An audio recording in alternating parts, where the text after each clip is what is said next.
So bila you sudah susahkan orang kaya, kebanyakan mungkin tutup kedai.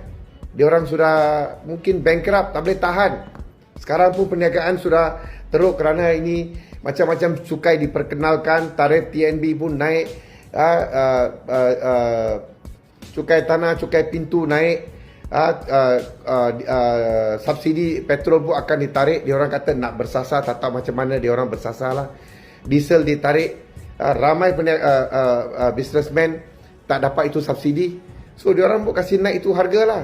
Yang susah nanti rakyat juga. So saya pun tak faham lah. Ini kita rakyat Malaysia sekarang macam especially lah golongan kaya lah, kaya atau peniaga businessman sudah jatuh ditimpa tangga tau. Banyak tangga sudah jatuh di orang punya atas tau. Sejak 1 tahun ni lah, kerana ini Karena ini Kerajaan Pakatan Harapan. Dia orang ni